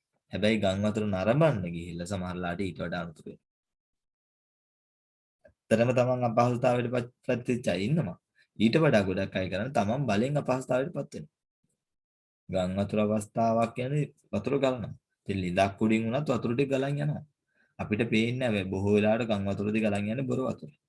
ඒත් අපිට පේන්නේ මේක යටයිද නැද්ද පේන්නේ නැහැ. සමහර තැන්වල රළ පහළ සැද වෙන්න පුළුවන්. ඒ ගිහිලා කොහේ හරි හැප්පුණා නම් අපිට චුට්ටක් සිහිය නැතුණාට පස්සේ ඉතින් එහාට අපිට මොනවද දන්නේ නැහැ. ඒක වතුරනේ. වතුර ඇසල වැටිච්ච ගාම ආයේ හුස්ම ගන්න බෑනේ. එහෙනම් ජීවිතය ගැන ඉතින් එහාට බලාපොරොත්තු තියාගන්න බැරි වෙනවා. එහෙනම් ගම් වතුර අවස්ථාවක දියනාන්න යන්නේක උරුපදින්න යන්නේක අනතුරු සහිත ඒක අනාරක්ෂිත අවස්ථාවක්. අකුණු ගසන අවස්ථාවක අකුණු ගහනවා කියන්නේ වලාකුළු වල හැප්පීමක් නෙවෙයි වෙන්නේ. නේද? ඒකෙදී විදුලියක් නිකුත් වෙන්නේ. ඒතර අකුණු ගහන්නේ සාමාන්‍යයෙන් අකුණු සැර වැඩි එලිමහන්. එලිමහනේ කවුරුත් නැති තැන්වල උස තැනක් තියෙනවා නම් ඒ උස තැනට අකුණු සැර වැඩි. අකුණු අවදානම් වැඩි. එතකොට අකුණු ගහන අවස්ථාවක අපි වැඩිපුර එලිමහනේ ගමන් කරනවා. අපිට අකුණු අවදානම් වැඩි. එහෙනම් අකුණු ගහන අවස්ථාවක අපි වඩා හොඳ නිවසක ඇඳක් මතර වෙලා ඉන්න එක නේද? වාහනයක් තුලට වෙලා ඉන්න එක. එලිමහනේ ගමන් කරන එක එච්චර හොඳ දෙයක් නෙමෙයි අකුණු ගහන අවස්ථාවක. එහෙනම් ඒක අපි අවස්ථාව නිර්මාණය. අකුණු ගහන අවස්ථාවක් අකුණු ගහන තැනක් තියෙනවා නම් අන්න එතන ස්ථානයක්. නේද? වැඩිපුර අකුණු ගහන තැනක් තියෙනවා නම් හිම කියන්න බෑ අකුණු ගහන එක අවස්ථාවක් කොහෙලට එන්නේ අකුණු ගහන අවස්ථාව. එලිමහනේ ගමන් බිමන් යෑම අනුතු සහිතයි. වාහනේ තදබදයේ ඇති අවස්ථාවක පාර හරහා මාරු වෙනවා. පාරේ වාහන සදබදයක් තියෙනවා. හිමින් වාහන ලොකු බ්ලොක් එකක් තියෙනවා. ඒ අතරේ අපි යනවා පාර හරහා. සමහර විට වාහනේ බස් එක යන කෙනෙක් නම් බස් එක ළඟින්ම මාරු වෙන කෙනා පේන්නේ නැහැ නේ පුතේ. නේද? බස් වල ගමන් කරනකොට බස් එකේ ළඟින්ම යන කෙනා පේන්නේ නැහැ. එතකොට වාහන තදබදේ අවස්ථාවක ඩ්‍රයිවර් ඉන්නේ උඩ දුර කෙනා පේනවා. ළඟ කෙනා පේන්නේ නැති. එහෙම අවස්ථාවක අනුතුරුදායක වෙන්න පුළුවන්. දුම්රිය දකිමින් දුම්රිය මාර්ගය හරහා ගමන් කිරීම. සමහර ලාට ගේට්ටු දාලා දෙන්නේ. දුම්රිය මාර්ගය හරහා ගමන් කරන්න එපා කියලා ගේට්ටුව වහලා අපි අර කස්සේ රිංගලා යනවා. බයිසිකලේ බයිකේ ලොකු වාහන යන්න බෑනේ. යන්න බැරි හින්දා ඉන්නවා. අනිත් වාහන මොකද මේක බල බලා දාන. ඉතින් ඉතා අනතුරු සහිතයි. අනාරක්ෂිත අවස්ථාවක්. දුම්රිය මාර්ගේ ගමන් කරනවා. සමහර අය නේද ෆෝන් කනේ ගහගෙන යනවා ඉතින්. දුම්රියත් ඇවිල්ලා හෝන් කරත් දන්නේ නැහැ. ඉතින් වෙන්න පුළුවන් අනතුරු ගැන හිතා ගන්න පුළුවන් එතනින් එහාට නේද? ඔය දුම්රිය මාර්ගේ බොහෝ වෙලාවට සිල්පර කොටස් තියෙන ලී කොටස්. ඊට පස්සේ දැන් නම් අලුතෙන් දාන්නේ කොන්ක්‍රීට් කැල තියෙන. ඔක ටිකක් සුමට මාර්ගයක් නෙමෙයි දුම්රිය මාර්ගේ. හොඳ නිකන් අර කාපට් එකක් වගේ හිම කන්නේ නෙමෙයි. ඕක කරා වැටිලා තුවාල වෙන්න පුළුවන් අනතුරු වෙයි. දුම්රිය මාර්ගේ කොහොමද දුම්රිය මාර්ග ගමන් කිරීම තහනම්. අපි දුම්රිය මාර්ග ගමන් කරලා දුම්රිය මාර්ගේ ගමන් කරන්න බෑ. ඒක දුම්රියට යන තියෙන එකක් නේ. පයින් යන්න ඇයට යන්න දෙන්නේ නැහැ ඒකේ. හැබැයි ඉතින් බොහෝ අය ගමන් කරනවා. පයින් ගමන් කරන විට පාරේ වම් පසේ. දැන් පයින් ගමන් කරනකොට පහසුව සඳහා පාරේ පිටේ පැති තියෙනවා ගමන් කළ යුතු පැති. දකුණු පැත්තෙන් ගමන් කරන්න කියනවා වම් පැත්තෙන් ගමන් කරන්න කියනවා නේද? තියෙනවා. එතකොට වාහන යන්නේ වම් පසේ. වාහන වම් පසෙන් ගමන් කරනකොට ලංකාවේ අනිත් රටවල සමහර රටවල වෙනස් මේක. පයින් යන අය ගමන් කරන්නේ දකුණු පැත්තේ. ඒතර දකුණු පැත්තෙන් යනකොට නැත්තම් අපිට වෙන්නේ වාහන වම් පැත්තෙන් යන්නේ. අපිත් වම් පැත්තෙන් ගියොත් අපේ පිටිපස්සෙන් තමයි වාහනේ එන්නේ. දැන් අපි දකුණු පැත්තෙන් යනකොට අපේ ඉස්සරහින් ඒතර අපිට වාහනේ පේනවා. අපිට මග අරින්න පුළුවන්. අපිට පයින්න පුළුවන්. මොකද අපිටත් පේනවා ඉස්සරහින් එනවා පයින් එන කෙනා අපේ ඉස්සරහින් එන්නේ. අපිට විරුද්ධ පැත්තෙන් ඉස්සරහින් එන්නේ. පයින් යන කෙනාට වාහන යන කෙනාට පයින් යන කෙනා විරුද්ධ පැත්තෙන් ඉස්සරහින් පේනවා. අපිටත් පේනවා විරුද්ධ පැත්තෙන් ඉස්සරහින් තමයි වාහනේ එන්නේ. ඒතර අපි මේ දෙකවල එකට ගැටින්නේ නැහැ. නේද? නැත්තම් අපි වම් පැත්තෙන් ගියොත් අපිට පේන්නේ වාහනේ පිටිපස්සේ අපි පාර මැදට එකපාරම යන්න පුළුවන්. ඒත් ඉතින් හානියක් වෙන්න පුළුවන් අනතුරක් වෙන්න පුළුවන්. එහෙනම් පාරේ ගමන් කරනකොට පයින් යන විට වම් පැත්තෙන් යන එක මොන අනාරක්ෂිත අවස්ථාවක් අපි නිර්මාණය කරගන්නවා. රතිඤ්ඤ පත්තු කිරීම. මේක තව වඩා දුර හොඳයි. අතේ තියාන රතිඤ්ඤ පත්තු කරන. සමහර අය වැඩ පෙන්නන්න නේද? රතිඤ්ඤ කරලා අතේ තියන් පත්තු කරනවා. රතිඤ්ඤ කියන්නේ ඉතින් වෙඩි බෙහෙත් අඩංගු ද්‍රව්‍යයක්. ඒක ශබ්දේ නිපදවන්න හදපු එකක්. සාමාන්‍ය අපිට රතිඤ්ඤ පත්තු කරනවනේ. හැබැයි ඒක නිකන් අර කොහොමත් අවුරුදු කාලෙට වෙන දැන් දානවා. රතිඤ්ඤ නිසා අනතුරු කරගත්ත ප්‍රමාණය සංඛ්‍යා ලේඛනත් එක්කම දානවා. ඒක ලියා ගන්න නැති එතන ලියා ගන්න බැරි වෙච්ච ඒවා රතිඤ්ඤ ඒ අවුරුදු කාලෙට රතිඤ්ඤ වලින් කියන සංඛ්‍යා ලේඛන නේද වෙනම දානවා. රතිඤ්ඤ පත්තු කරනවා කියන්නේ වෙනම අනතුරු සහිත අවස්ථාවක්. අපි ඒක නිර්මාණය කරගන්න. රතිඤ්ඤ පත්තු කරනවා අපි. අතේ තියන් පත්තු කරනවා නේද? කාණිදායක වෙන්න පුළුවන් වෙඩි බෙහෙත්නේ. වීදුරු බඳුන් අත තියදුනා. වීදුරුවක් මොකක් කර එකක් තියන අත දුවන වීදුරුව කැඩුනොත් බිඳුනොත් ලොකු හානියක් වෙන්න පුළුවන් කැපෙන්න පුළුවන්. ඒක අනතුරු සහිතයි. තියුණු උපකරණ කතුරු පිහි අත දිව දිවීම. ඒකත් අනතුරු සහිතයි. මේවා ඇනිලා තුවාල වෙන්න පුළුවන්. තව මොනවාද අනාරක්ෂිත අවස්ථා ලියුප එකක් කියන්න බෑ.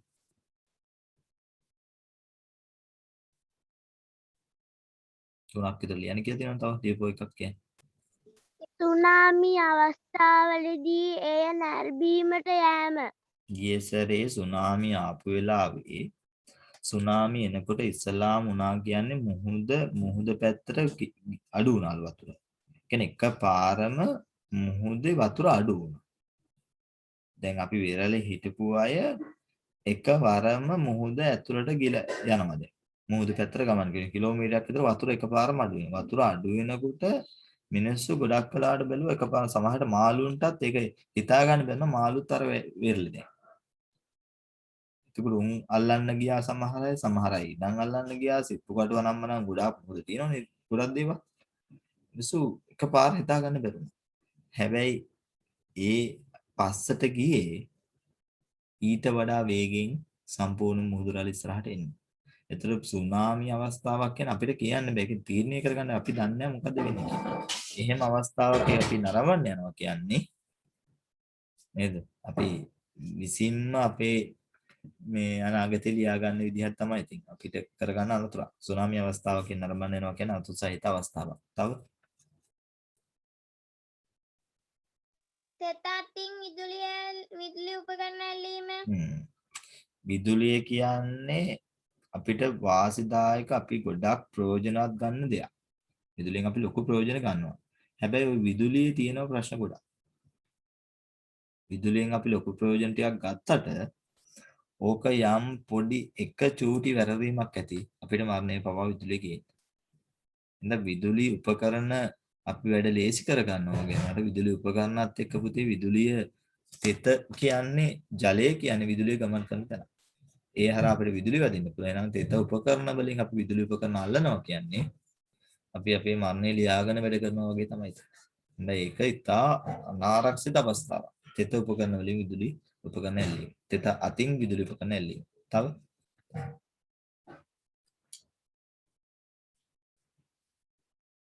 ලියපුවා කියන්නේ වශයෙන් ගමන් කිරීම. පාරේ රංචු වශයෙන් ගමන් කිරීම. පාරේ යන්න ඕනේ එක්කෙනා හෝ දෙන්නා පේලියට රංචු වශයෙන් ගමන් කරනවා කියන අනාරක්ෂිත අවස්ථාවක්. තව දන්නා ජලාශිත වලට දියනෑම. නොදන්නා ජලාශවල දිය නෑමට යෑම. අපි දන්නේ නෑ එතන කිඹුල්ලෝ ඉන්නවද යටයිද බිලිගන්නවද නේද? මොකක්වත් අපි දන්නේ නෑ විස්තරයක් දන්නේ නෑ වතුරක් දැක්කම පයින්. එතනින් එහාට වෙන දේවල් හිතා ගන්න පුළුවන්. නොදන්නා ජලාශවල දිය නෑමට යෑම අනතුරු සහිතයි. තව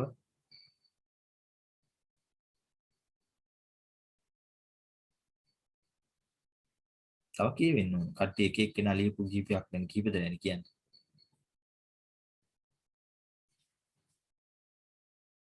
අලිවි නේද නැත්te?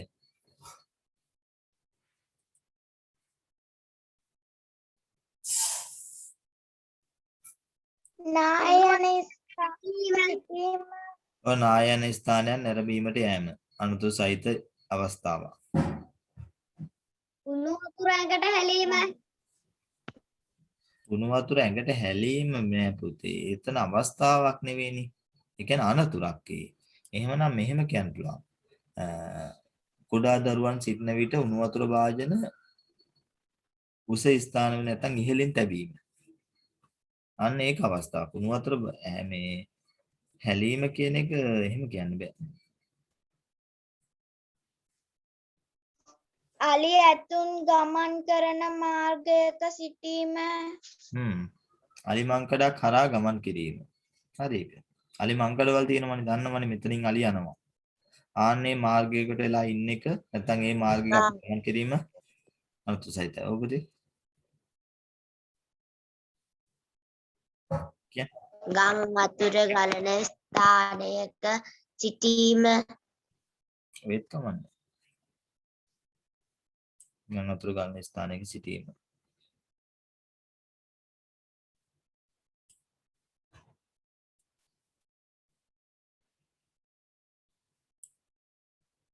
තව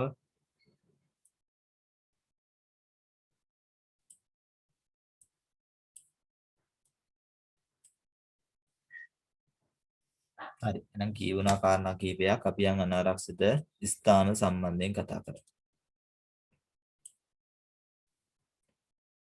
ගේට්ටුවක් නොමැතිව දුම්රිය මඟ හරහා වැටි ඇති අතුරු මාර්ග.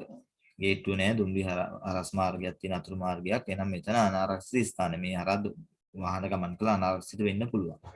දියසොලි, උල්කටු, වීදුරු කටු ආදී බහුල ජලය පිරි ස්ථාන. මේ තැනක කවුරු හරි නාන්න ගිහිල්ලා අනතුරු වෙන්න පුළුවන්. පඩි පෙළක ලිස්සන සුළු ප්‍රදේශයක්. කවුරු හරි මෙතන ගමන් කරලා වැටෙන්න පුළුවන්. නායන ස්ථානයක්. අනාරක්ෂිත ස්ථානයක්. අලියතුන් ගමන් කරන මාර්ගයක්. මංකඩක්. කියන අලි මංකඩක්. අනාරක්ෂිත ස්ථානයක්. සර්පයන් සහිත තුඹසක්. සර්පයන් සිටින ස්ථානයක්. අනාරක්ෂිතයි. තව මොනවාද පුතේ ස්ථාන? තව දීපෝගේ දිරාගේ අතු සහිත ගසක්. හරි අරයා කියපේ සානොදුමු පතලක්. දිරාගේ අතු සහිත ගසක්. අංශු සහිතයි. තව මීමැස්සන් සහිත වදයක්. මීමැස්සන් සිටින මීමැස්සන් සහිතව සිටින වදයක්. වදයක් පිහිටි ස්ථානයක්. ඔව් තව ආවරණ නොකරන ලද ලින්දක්. ආවරණය නොකරන ලද ලිඳක්. අපි දන්නේ රෑය කරුවලේ ගිහලා වැටෙන්න පුළුවන්. තව ගංගාවල කිඹුලන් සිටින ස්ථානවලදී දිය නෑමට යාම. එක අවස්ථාවක්.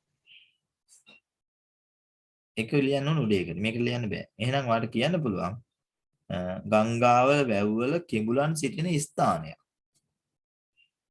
තනනාර්ථිත ස්ථානයක්. අපි ඒක දිය නෑමට යෑම කියලා කිව්වනම් එක අවස්ථාවක් වෙනවා. ඒතර ඒක උඩේකට ලියන්න. මේකට ලියන්න බෑ. වෙන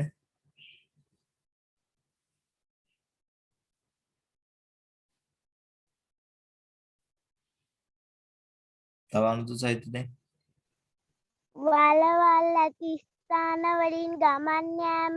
ඒකත් අවස්ථාවක්.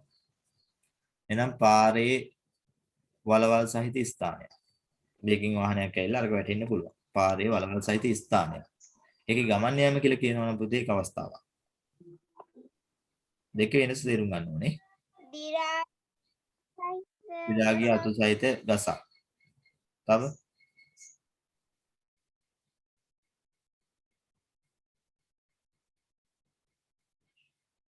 තව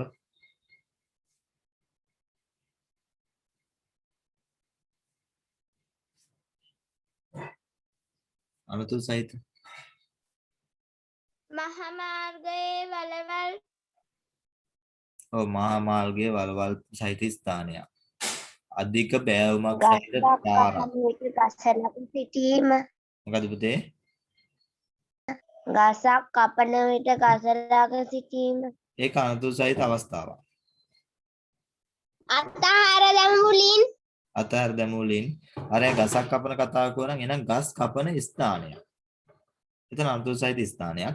ගසක් කපන විට ගසක් අසල සිටීම කියන ගස යට වෙලා ඉන්නවා කියන එක පුතේ අනුතු සහිත අවස්ථාවක්. මේ දෙක තාම තේරුම් ගන්න නැහැ කියන්නේ අවස්ථාවක් සහ ස්ථානයක් කියන එක. ස්ථානය එතන එහෙම්ම තියෙනවා. අපි එතනට ගියොත් තමයි ඒකේ අවස්ථාවක් වෙලා අනතුරු වෙන්නේ. අපි එතනට යන්නේ කියන කාරණා නැතුව එහෙම තියෙන තැනක් ගැන කියන්නේ. දැන් මහා මාර්ගය ගත්තා පස්සේ සමාහයට මේ පහළට බෑවුම් සහිත ස්ථාන තියෙනවා. නේ විශාල බෑවුමක් සහිත ස්ථාන. ඊළඟට දැන් ලිස්සන සුළු කියන පුතේ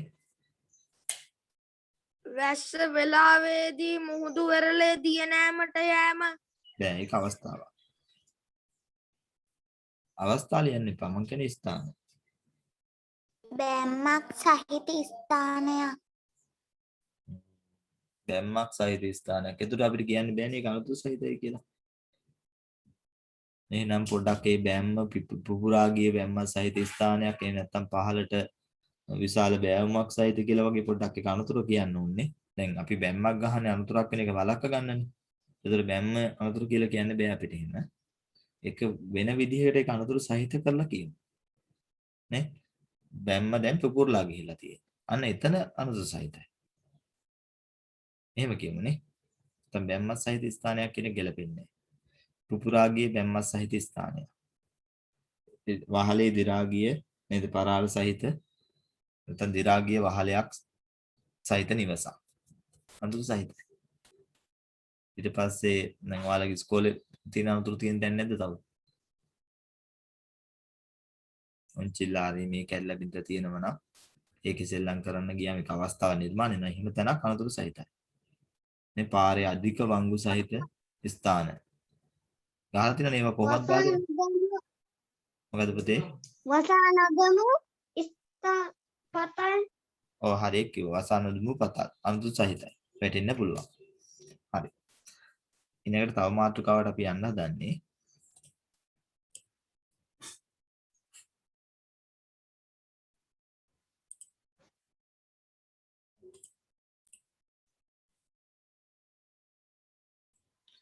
පරිසර විෂය කරුණු තව පොඩි කොටසක් තියෙනවා. එතකොට අපි ඒ ටිකත් එහෙම කතා කරමු. මේ ආකාරයට විවිධ අවස්ථාවල සිදුවන අනතුරු වලින් ආරක්ෂා වීමට හා එම අනතුරු වලින් සිදුවිය හැකි හානිකර තත්ත්වයන් අවම කර ගැනීමට හෝ වළක්වා ගැනීමට කළ හැකියි. දැන් උඩ කතා කරා අනතුරු සහිත අවස්ථා කිව්වා, අනතුරු සහිත ස්ථාන කිව්වා. මේ වගේ වෙන්න පුළුවන් අනතුරු. අපි අනතුරු ටික කලින් කතා කරානේ අනතුරු වෙන්න පුළුවන්, ගොඩක් දේවල් වෙන්න පුළුවන්. ආන්නේ අනතුරු වලින් ආරක්ෂා වෙන්න ඒ අනතුරු තත්ත්ව දැන් අනතුරු සියල්ල නතර කරන්න බෑ අපිට. හැබැයි අවම කරගන්න පුළුවන්. සමාන අනතුරු වළක්වා ගන්න පුළුවන්, සමහර ඒවා අවම කරගන්න පුළුවන්. මේක කරගන්න පුළුවන් දේවල්. උතර මෙතන 2යි 3යි තියෙන්නේ. ඔයාලට තව ගොඩක් දේවල් මේකට එකතු කරන්න පුළුවන් වුණා. හැබැයි දැන් මේ ටිකත් ඔයාලා විෂය නිර්දේශයට එකතු වෙන්නේ සමහර තැන්වල සමහර වැරදි නිර්වචනක් තියෙනවා. වැරදි අර්ථකථනක් තියෙනවා. පාදයකට සර්පයෙකු දෂ්ට කිරීම. මෙන්න වෙන්න පුළුවන් අනතුර. එකකින් වෙනවා මේ සර්පයාගේ විස ශරීරගත වෙනවා. රෝහල්ගත වීමට සිදු වෙනවා. අධික වේදනාවක් වෙනවා. මරණය පවා සිදු වෙන්න පුළුවන්. ඒතර අපි එලිමහනේ අනාරක්ෂිත ස්ථානවල ගමන් කිරීමේදී විමසිලිමත් වීම හා සුදුසු පහවාන් පෙරදීම. බූට් සපත්තු දාන යනවා නම් ටිකක් අනතුරු අඩුයි. රාත්‍රී කාලේ ගමන් කරන්නේ නම් විදුලි පන්දමක් වැනි ආලෝකයක් ලබා ගත හැකි උපකරණයක් භාවිත කරන්න. මේ කීපයක් කියන්නේ. තව එලිමහන් ලඳු කැලෑවල වගේ දේවල් ගැවසෙන්නේ නැති එක නේද? සර්පයෝ වැඩිපුර ගැවසෙන ස්ථානවල නොයෑම. විමසිල්ලෙන් ගමන් කිරීම ගොඩක් දේවල් අපිට කියන්න පුළුවන්. එතකොට දැන් මේ මම දැක්කා ඊයේ මොකේද ස්වාධීන රූපවාහිනිය යනවා වැඩසටහනක් ජල බීතිකා රෝගය ගැන දැන්වත් කරන්න දිගින් දිගට. දැන් ඒකට හේතුවත් ඔයාලා දන්නවා පහුගිය දවස්වල දරුවෙක් පාර හිටපු වලු පැටියෙක් මොකක් හරි ගෙනාලා අවසානට ඒ දරුවා මිය යනවා ජල බීතිකා රෝගයෙන්. හැබැයි ඒ දරුවට ඒ වලු පැටිය හැපුවා කියලා එහෙමත් විශේෂ ලක්ෂණයක් හොයාගන්නත් බැරි වෙලා තියෙනවා. ඒකට දැන් ඒකේ ලොකු දැනුවත් කිරීම ටිකක් කරා බැලුවා නම් ඔයාලා අපිට වෙන්න පුළුවන් හානි වලින් වළක්වා ගන්න මොනවාද කරන්න පුළුවන් කියන කාරණා ටිකක් තමයි එතනින් කිව්වේ. නම් අපි විමසිලිමත් වෙනවා නම් අපිට අනුතර වෙන්න පුළුවන් මෙහෙම අනතුරක් වෙන්න පුළුවන් කියන එක ගැන අපි අවබෝධයත් එක්ක අපි විමසිලිමත් වෙනවා නම් ඒකේ වෙන්න පුළුවන් හානි ගැන අවබෝධයක් තියෙනවා නම් අපිට යම් වෙන්න පුළුවන් හානි නවත්ත ගන්න පුළුවන්. ඉතින් අවාසනාවන්ත සිද්ධි වෙනවා. ලෝකේ ඉස්සරහට යනකොට එහෙම දේවල් ගොඩක් වෙනවා ඉතින්. ඒතකොට එහෙම දෙයක් අපිට නොවෙන්න නම් අපි විමසිල්ලෙන් වැඩ කටයුතු කරන්න වෙනවා. එහෙනම් සර්පයෝ කියන හැම සතාම විස නැහැ. විස සහිත සර්ප වෙනවා, විස රහිත සර්ප වෙනවා. බොහෝ වෙලාවට කරන්නේ අපි සර්පෙක් දැක්කම මරලා දාන එකනේ. ඒකට නෙවෙයි ආයුත්තේ. එතනින් එහාට සරල විසඳුම් ටිකක් නේද? අපි විමසිලිමත් වුණොත් අපිට වෙන්න පුළුවන් හානිය අඩුයි. තත්තු බඳුරු රත පිලිස්සෙනවා නම් උයවියා ඉන්න මුට්ටිය මොකක් හරි ලිපේ තියෙන දෙයකට අත පිච්චෙනවා නම් අත පිලිස්සීම වේදනාව නේද? ඊතරින් එහාට තව ලොකු හානියක් වෙන්නත් පුළුවන්. තත්තු වාජන ඇලින් සදා සුදුසු රෙදි කඩක් අඬුවක් සමහර උපකරණ අල්ලන් දැහි අඬු නේද? අර දැන් රෝල්ස් එකක් අල්ලන්න නම් දැහි අඬුවක් වගේ එකක් පාවිච්චි කරනවා. ඒකක් පාවිච්චි කරන්න පුළුවන්. එහෙම නැත්නම් රෙදි කඩක් රෙදි කෑල්ලකින් අල්ලන්න පුළුවන්. රත් වීම අතර දැනෙන්නේ නැහැ රෙදි කෑල්ල හරහා. මෙහෙම දේවල් පාවිච්චි කරන්න පුළුවන්. තව උදාහරණයක් අරතුරක් ගමු. සිදු වෙන පුළුවන් හානියක් දැන් කියමු. වළක්වා ගන්න පුළුවන් දේවල් ටික යෝජනා කරමු. කවුරු හරි කනතුරක් ගන්නකො මෙතනට. අපි හිතමු රියානතුර කියලා. මම ගත්ත උදාහරණය රියානතුර. මොකද පුතේ රියානතුරකින් වෙන්න පුළුවන් සිදුවිය හැකි හානිය. රියානතුරකින් සිදු වෙන්න පුළුවන් හානිය මොකද්ද?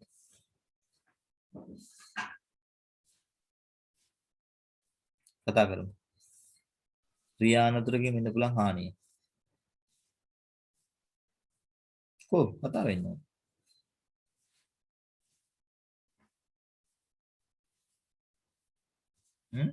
රියානතුරකින් අහන්න මොකොත් වෙන්න බැරිද? රියානතුරකින් මරණයටපත් වීම. තුවාල වෙන්න පුළුවන්. වාහන වලට අලාභ වෙන්න පුළුවන්. නේද? අපි රෝහල් ගත වෙන්න පුළුවන්. අධික වේදනාවක් වෙන්න පුළුවන්. අතපය කැඩෙන්න පුළුවන්. මරණය පවා සිදු වෙන්න පුළුවන්. රියානතුරෙන්. එතකොට රියානතුරු කියන අනතුරෙන් සිදුවිය හැකි හානි හින්නම් ඒවා වළක්ව ගන්න රියානතුරු වැළකීම සඳහා වළක්වන්න මොනවාද කරන්න පුළුවන්? රියානතුරුෙන් වැළකෙන්න මොනවාද කරන්න පුළුවන්?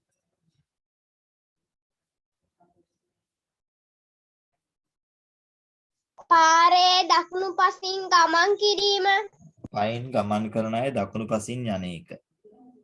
තව කොටින්ම කිව්වොත් මාර්ග නීති රීති පිළිපැදීම. ඔය මාර්ග නීති රීති පිළිපැදීම කියන ඇතුලේ ගොඩාක් දේවල් කියන්න පුළුවන්. පැදීම. ඒක තමයි මාර්ග නීති රීති පිළිපැදීම. විමසිල්ලෙන් කටයුතු කිරීම. පාරේ යද්දී විමසිලිවත් නේද? පාරේ යන්නේ. දැන් මාර්ග නීති රීතිත් අපි පිළිපදිනවා. හරි අපි පාරේ දකුණු පැත්තෙන් තමයි යන්නේ. පාර අයිනෙන් තමයි අපි යන්නේ. හැබැයි වාහනයක් අපේ ඇඟට එනවා.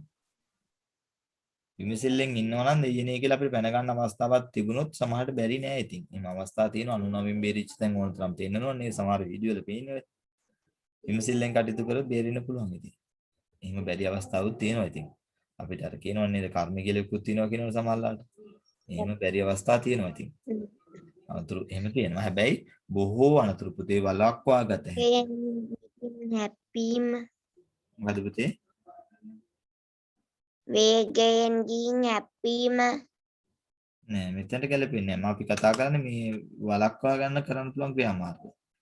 එහෙනම් විමසිල්ලෙන් කටයුතු කිරීම ඊට පස්සේ මාර්ග නීති රීති අකුරට පිළිපැදීම කියන එක. විදුලි සැරවැදීම කියන අනතුරු. මොකද්ද වෙන්න පුළුවන් හානිය?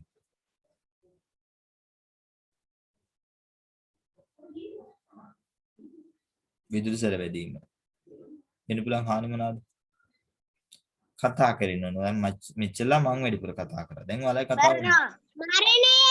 ඔව් මරණය වෙන්න පුළුවන්. තව තුවාල වෙනවා. තුවාල නැත්නම් ශරීරයේ යම් යම් නේද මේ අවයවවල අක්‍රීයතාවයක් වෙන්න පුළුවන්. නේ? හානිදායක වෙන්න පුළුවන් ශරීරයට විදුලි සැර වැදුනම. කොහේ හරි අපි ගිහිල්ලා විසි වෙලා ගිහිල්ලා වැදලා තුවාල වෙන්නත් පුළුවන්. නේද? ඊට පස්සේ ගිනි ගැනීම වගේ දේවල් තියෙන්නත් පුළුවන්. වලක්ව ගන්න මොනවද කරන්න පුළුවන්? වතුර අතින් ඔව් විදුලිය වගේ තෙත්‍රාතින් විදුලි උපකරණ නොඇල්ලීම කරන්න පුළුවන්. වතුර අතින් විදුලිය නොඇල්ලීම.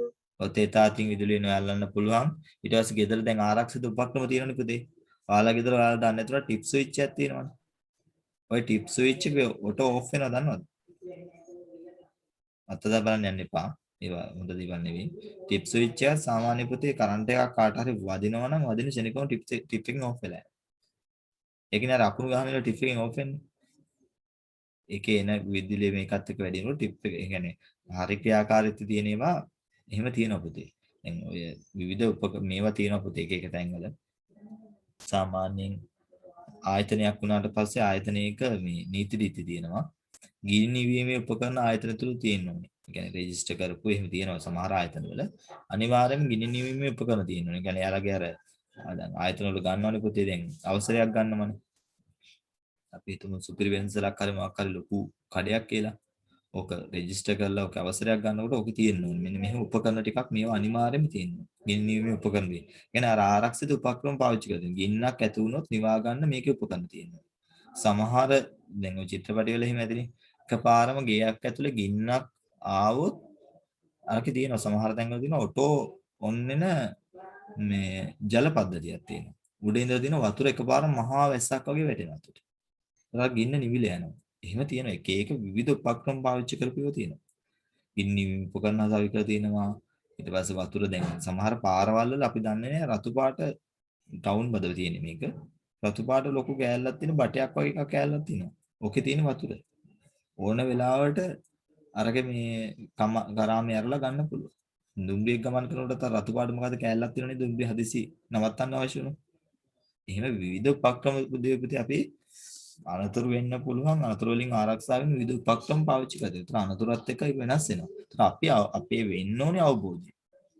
මෙහෙම අනතුරක් වෙන්න පුළුවන් මේ අනතුරෙන් මෙන්න මේ හානිය අපිට වෙන්න පුළුවන්. එහෙමනම් අපි මෙන්න මේ විදිහේ ක්‍රියාමාර්ග ටිකක් ගන්නවා. ඒතර අපි ඒක හිතලා මතලා කරන්න පුළුවන් දේවල් ටික. ආන්නේ අවබෝධයත් එක්ක ජීවත් වුණොත් තමයි අපි අනතුරෙන් වළක්ව ගන්න පුළුවන්. හරි. එහෙනම් පරිසර විෂය කරුණු ටික අපි සාකච්ඡා කරලා ඉවරයි. දැන් මෙතනින් එහාට මම විභවිතාමාන පිටු කිහිපයක් දාලා තියෙනවා.